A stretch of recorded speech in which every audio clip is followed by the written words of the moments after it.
Hello friends, welcome to അനസ്മോനു vlog. ഇന്ന് വെണ്ടയ്ക്ക വെച്ചിട്ട് വളരെ ടേസ്റ്റി ആയിട്ടുള്ള ഒരു റെസിപ്പിയാണ് നിങ്ങളെ പരിചയപ്പെടുത്താൻ പോകുന്നത്. അപ്പോൾ ഒട്ടും സമയം കളയാതെ നമുക്ക് നേരെ വീഡിയോയിലേക്ക് പോകാം. ഈ റെസിപ്പി തയ്യാറാക്കി എടുക്കുന്നതിനായിട്ട് ഒരു പാൻ അടുപ്പത്ത് വെച്ചിട്ടുണ്ട്. പാൻ ചൂടായി വരുന്ന സമയത്ത് ഇതിലേക്ക് വെളിച്ചെണ്ണ ചേർത്ത് കൊടുക്കുന്നുണ്ട്. വെളിച്ചെണ്ണ ഒന്ന് ചൂടായി വരുന്ന സമയത്ത് ചെറുതായി അരിഞ്ഞു വെച്ചിരിക്കുന്ന സവാള ചേർത്ത് കൊടുക്കാം. 2 പച്ചമുളക് കട്ട് ചെയ്ത് കൂടി ചേർത്ത് കൊടുത്തിട്ട് നല്ല രീതിയിൽ തന്നെ ഒന്ന് വഴറ്റിയെടുക്കാം. എന്നും പറയുന്നത് പോലെ തന്നെ ആദ്യമായിട്ട് വീഡിയോ കാണുന്ന പുതിയ കൂട്ടുകാരാരെങ്കിലും ഉണ്ടെങ്കിൽ സബ്സ്ക്രൈബ് ചെയ്ത് സപ്പോർട്ട് ചെയ്യാൻ മറക്കരുതേ. സവാളയും പച്ചമുളകും കുക്കായി വരുന്ന സമയത്ത് ഇതിലേക്ക് ചെറുതായി അരിഞ്ഞു വെച്ചിരിക്കുന്ന ഇഞ്ചിയും വെളുത്തുള്ളിയും ചേർത്ത് കൊടുക്കാം.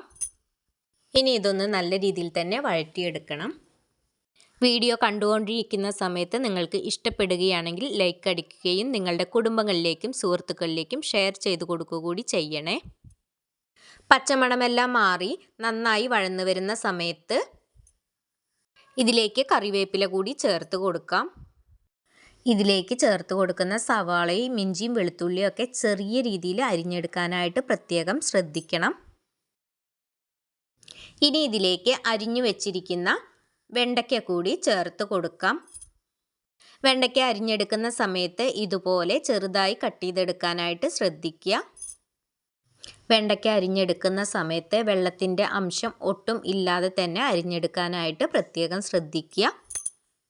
വെണ്ടയ്ക്കയിലേക്ക് 1/4 ടീസ്പൂണോളം കുരുമുളക് ചതച്ചതോ അല്ലെങ്കിൽ കുരുമുളകിൻ്റെ പൊടിയോ ചേർത്ത് കൊടുക്കുക.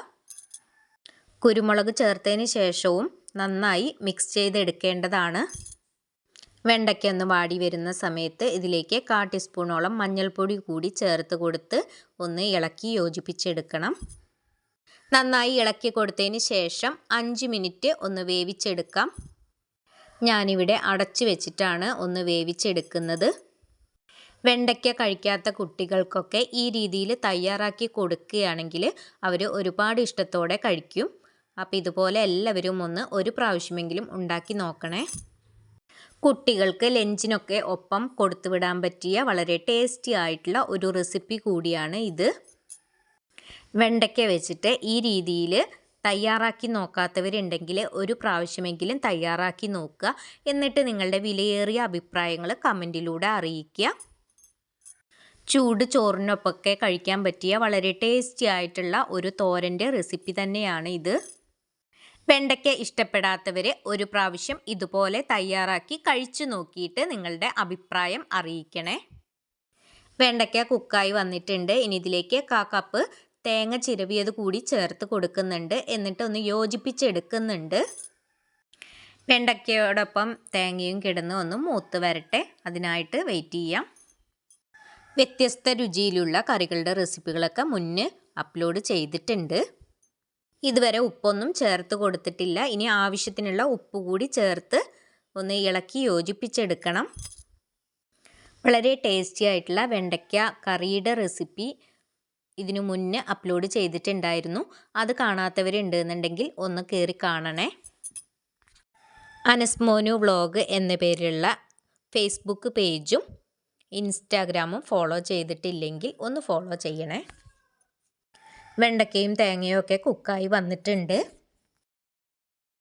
മുട്ട പതപ്പിച്ചെടുക്കുന്ന സമയത്ത് ആവശ്യത്തിനുള്ള കുരുമുളക് പൊടിയോ ഉപ്പോ ചേർത്ത് കൊടുക്കാവുന്നതാണ്. ഇനി ഇതിലേക്ക് ചേർത്ത് കൊടുക്കാനായിട്ടുള്ളത് മുട്ടയാണ്. മുട്ട ഒന്ന് പതപ്പിച്ചെടുത്തതിന് ശേഷം ഇതുപോലെ നടുവിലേക്കായിട്ട് ഒന്ന് ഒഴിച്ചു കൊടുക്കുക. എന്നിട്ട് ഇതുപോലെ ഒന്ന് മിക്സ് ചെയ്തെടുക്കുക. മുട്ട ഒന്ന് കുക്കായി വരുന്നത് വരെ ഇളക്കി കൊടുക്കണം. വളരെ പെട്ടെന്ന് തയ്യാറാക്കി എടുക്കാൻ പറ്റിയ കറികളുടെ റെസിപ്പികളൊക്കെ മുന്നേ അപ്ലോഡ് ചെയ്തിട്ടുണ്ട്. അത് കാണാത്തവരാരെങ്കിലും ഉണ്ടെങ്കിൽ ഒന്ന് കയറി കണ്ട് സപ്പോർട്ട് ചെയ്യാൻ മറക്കരുതേ. ഇതുപോലൊരു വെണ്ടയ്ക്ക തോരൻ ഉണ്ടെന്നുണ്ടെങ്കിൽ ചോറിന് വേറെ കറികളുടെ ഒന്നും ആവശ്യമില്ല. അപ്പോൾ വളരെ ടേസ്റ്റി ആയിട്ടുള്ള വെണ്ടയ്ക്ക തോരൻ ഇവിടെ റെഡി ആയിട്ടുണ്ട്. ഇനി ഇതിന് മുകളിലേക്ക് 1/2 ടീസ്പൂണോളം ഗരം മസാല കൂടി ചേർത്ത് കൊടുക്കുക. എന്നിട്ടൊന്ന് യോജിപ്പിച്ചെടുക്കുക. ഇന്നത്തെ റെസിപ്പി എല്ലാവർക്കും ഇഷ്ടമായി എന്ന് കരുതുന്നു. ഇത്രയും നേരം വീഡിയോ കണ്ട് സപ്പോർട്ട് ചെയ്ത എല്ലാവർക്കും ഒരുപാട് നന്ദി. അടുത്ത നല്ലൊരു വീഡിയോയുമായി കാണുന്നതുവരേക്കും എല്ലാവർക്കും ബൈ.